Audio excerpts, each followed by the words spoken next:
নমস্কার, উর্মিস কিচেনে আপনাদের সকলকে স্বাগত। আজকে আমার রান্না আলুর দম। তার জন্য আমি দুটো পেঁয়াজ কুচিয়ে রেখেছি এবং আমাকে একটা শুকনো মশলা করে নিতে হবে। তার জন্য আমি কড়াই নিয়েছি 3টে লবঙ্গ, 3টে ছোটো এলাচ। আপনাদের কাছে বড় এলাচ থাকলে অবশ্যই একটা দেবেন। 8 ভাগের 1 ভাগ জায়ফল, অল্প জয়িত্রী এবং দারচিনি।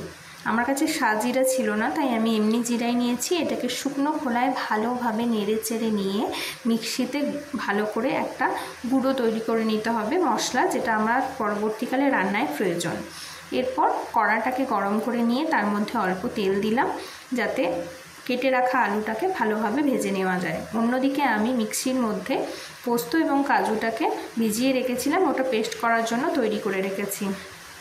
এদিকে আমি কড়ার মধ্যে কেটে রাখা আলু দিয়ে তার মধ্যে অল্প হলুদ গুঁড়ো এবং অল্প কাশ্মীরি লঙ্কার গুঁড়ো দিয়ে ভালোভাবে নেড়ে চেড়ে ভেজে নেব।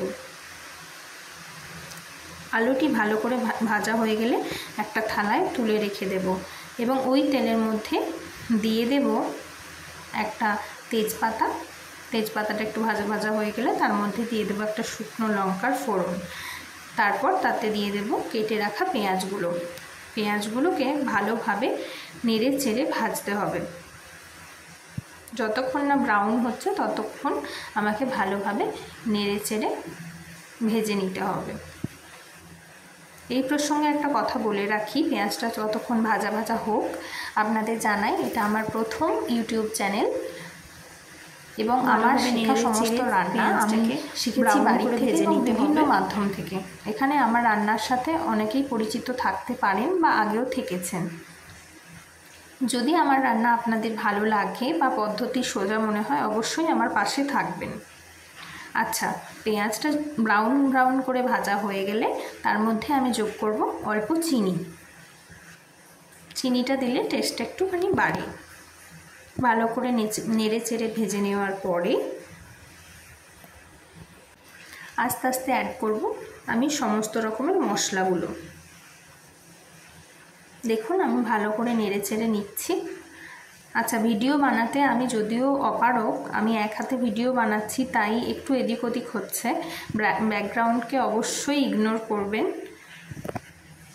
একটু সমস্যা হচ্ছে, আশা করব ভবিষ্যতে আরও ভালো করে করার। ভেজে রাখা পেঁয়াজের মধ্যে দিয়ে দিলাম আদা রসুনের পেস্ট। তার মধ্যে আদা একটু বেশি নিয়েছি, রসুন একদম অল্প। ভালোভাবে নেড়ে চেড়ে আদা রসুনটাকে ভেজে নেব। আদা রসুনের কাঁচা গন্ধটা চলে গেলেই তাতে যোগ করে নিতে হবে মশলাগুলো। তাতে দিয়ে দিলাম 2 চামচ মতো হলুদ গুঁড়ো। আপনারা যেমন হলুদ খান প্রয়োজন মতো তাতে অ্যাড করে নেবেন। এরপর তাতে দেব অল্প পরিমাণে কাশ্মীরি লঙ্কার গুঁড়ো আর অল্প ধনে গুঁড়ো। আর ভেজে রাখা মশলাটা আমি আগেই তৈরি করে রেখেছিলাম, সেটাও দিয়ে দিতে হবে। দিয়ে ভালো করে একটুখানি জল দিয়ে অল্প করে মিশিয়ে ভালো করে ভাজা ভাজা করে নিতে হবে। মশলাটাকে ভালো করে কষিয়ে নিতে হবে এবং তাতে দিয়ে দিতে হবে স্বাদ মতো নুন। কাঁচা লঙ্কা আমি কম খাই, তার জন্য আমি গোটা দিয়েছি। আপনারা চাইলে ওটা ভালো করে কুচিয়ে দিয়ে দিতে পারেন। এর মধ্যে দিয়ে দিতে হবে ভেজে রাখা আলুগুলো। এরপর ভালো করে মিশিয়ে নিতে হবে। ভালো করে মিশিয়ে নিয়ে কষতে হবে যতক্ষণ না মশলা থেকে তেল বেরোচ্ছে। আবার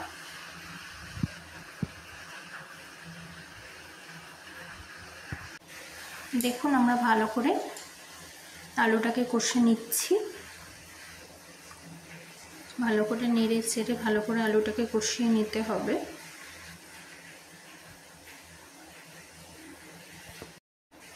আলুটা আস্তে আস্তে কষতে থাকি এবং আপনাদের সাথে একটু গল্প করে নিই। যারা যারা আমার চ্যানেলটিকে এখনও পর্যন্ত সাবস্ক্রাইব করেননি, দয়া করে সাবস্ক্রাইব করে দেবেন এবং আমার পাশে থাকবেন।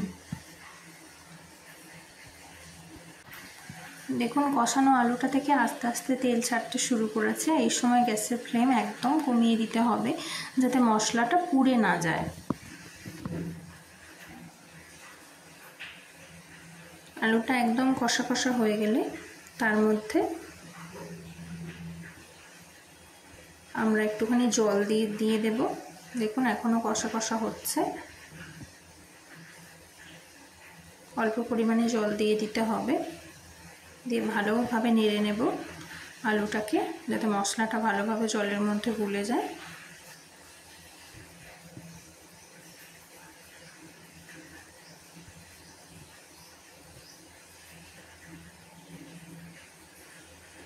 এরপর একে ফোটার জন্য তৈরি হতে দেব। জলটা ঢেলে দিয়ে আলুটা চাপা দিয়ে দিলে আলুটাও ভালোভাবে সেদ্ধ হয়ে যাবে।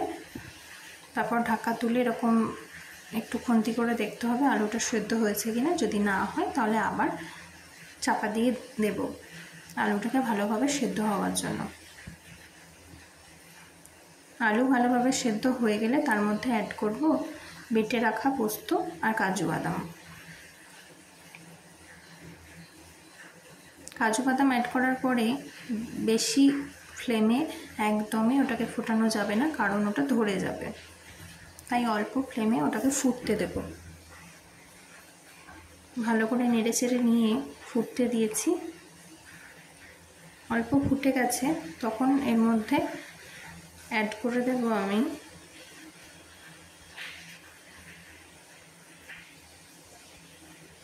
ফেটানো টক দই। দেখুন অনেকটা ফুটে গেছে। ভালোভাবে নেড়ে ছেড়ে দেখে নেব।